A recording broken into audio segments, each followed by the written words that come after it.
गुरुदेव, हमें ऋग्वेद के अगले भाग के बारे में कुछ बताइए। वर्तमान में यजुर्वेद की दो शाखाएं मिलती हैं, शुक्ल यजुर्वेद और कृष्ण यजुर्वेद। शुक्ल यजुर्वेद में यज्ञ के लिए सुव्यवस्थित रूप से प्रयुक्त मंत्रों का संकलन है। संभवतः इसी कारण उसे शुक्ल या विशुद्ध कहा जाता है।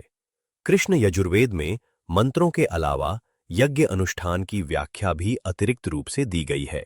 संभवतः इसी कारण उसका नाम कृष्ण यजुर्वेद पड़ा। यजुर्वेद के अधिकांश मंत्र गद्य में रचित हैं। इन मंत्रों का पाठ करने वाले को अध्वर्यु कहा जाता था। शुक्ल यजुर्वेद का दूसरा नाम वाजसनेयी संहिता है। उसके प्राचीन आचार्य याज्ञवल्क्य वाजसनेय के नाम पर यह नाम पड़ा है। कृष्ण यजुर्वेद का एक ब्राह्मण है। उसका नाम तैत्तिरीय है। उसके आरण्यक का नाम भी तैत्तिरीय है। उसी आरण्यक पर आधारित उपनिषद का नाम भी तैत्तिरीय है।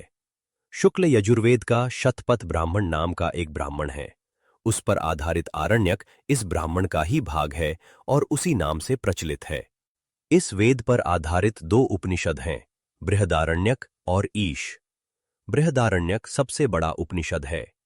ईश उपनिषद इस वेद की संहिता का भाग है। अथर्ववेद का प्राचीन नाम अथर्वांगिरस था। अथर्वा और अंगिरा प्राचीन काल के ऋषि थे, इसलिए इसकी उत्पत्ति प्राचीन काल में हुई थी।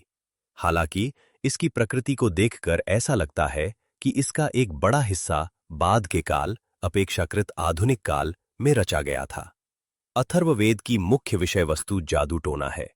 इसमें एक प्रकार की जादू विद्या का नाम भैषज्ञानी है। इसका उद्देश्य विभिन्न प्रकार के रोगों का उपचार, शमन करना है। इस उपचार के लिए जहां एक ओर भूत प्रेत भगाने, झाड़ फूंक की व्यवस्था है, वहीं दूसरी ओर रोग निवारण के लिए उपयोगी विभिन्न प्रकार की जड़ी बूटियों, लताओं और औषधियों के उपयोग के निर्देश भी दिए गए हैं।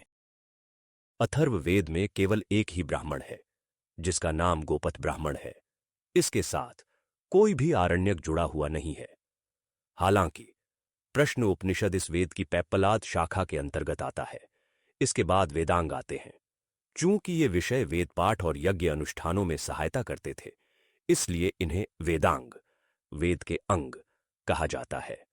इनकी आवश्यकता व्यावहारिक है। अब वेदों के पूरक ग्रंथों के रूप में इनका वर्णन किया जा सकता है। 6 वेदांगों का उल्लेख मिलता है। इनका सबसे पहला संदर्भ हमें षड्विंश ब्राह्मण में प्राप्त होता है। वहां उल्लेख है छत्वारोहस्य स्वाहाय वेदाः शरीरम षडंगान्यंगानि, अर्थात चारों वेद शरीर हैं और 6 वेदांग उनके अंग हैं। ये 6 वेदांग हैं शिक्षा, छंद, व्याकरण, निरुक्त, ज्योतिष और कल्प। सबसे पहले शिक्षा आती है। उस काल में वेद का अध्ययन करना एक नित्य कर्तव्य था। यज्ञों में भी वेद पाठ की आवश्यकता होती थी। इस दैनिक पाठ को स्वाध्याय कहा जाता था। शिक्षक वेदों के शब्द समूह का त्रुटिहीन उच्चारण सिखाते थे। गुरु से शिष्य इसे ग्रहण करते थे। वेदों का संहिता भाग ही मुख्य रूप से शिक्षा के अध्ययन का विषय है। संहिता का पाठ 2 प्रकार से किया जाता था। उसके पाठ को पदपाठ कहा जाता था। वह 2 तरह का हो सकता है, अव्याकृत पदपाठ और व्याकृत पदपाठ। संहिता में जैसे पद एक दूसरे से जुड़े हुए हैं, उसी रूप में रखकर पाठ करने को अव्याकृत पदपाठ कहते हैं। व्याकृत पदपाठ में प्रत्येक पद को जुड़े हुए रूप से अलग करके पृथक रूप से उच्चारण करने को व्याकृत पदपाठ कहते हैं। इसे केवल पदपाठ भी कहते हैं। संहिता पाठ के साथ पदपाठ के संबंध को दर्शाने के लिए प्रातिशाख्य ग्रंथों का उद्भव हुआ। ये शिक्षा के आदि ग्रंथ हैं। प्रत्येक वेद से संबद्ध, जुड़े हुए अपने प्रातिशाख्य सूत्र हैं। ऋग्वेद का प्रातिशाख्य ग्रंथ शाकल प्रातिशाख्य है। सामवेद के कई प्रातिशाख्य ग्रंथ मिलते हैं, जैसे साम प्रातिशाख्य, पुष्प सूत्र, पंचविध सूत्र और रक्तंत्र व्याकरण। कृष्ण यजुर्वेद का प्रातिशाख्य सूत्र तैत्तिरीय प्रातिशाख्य सूत्र है तथा शुक्ल यजुर्वेद का वाजसनेय प्रातिशाख्य सूत्र है। अथर्ववेद के 2 प्रातिशाख्य सूत्र उपलब्ध हैं, अथर्ववेद प्रातिशाख्य सूत्र और शौनकीय चतुर्ध्यायिका। प्रातिशाख्य ग्रंथों के अतिरिक्त छंदों, पद्य, में रचे गए कुछ अन्य शिक्षा ग्रंथ भी मिलते हैं।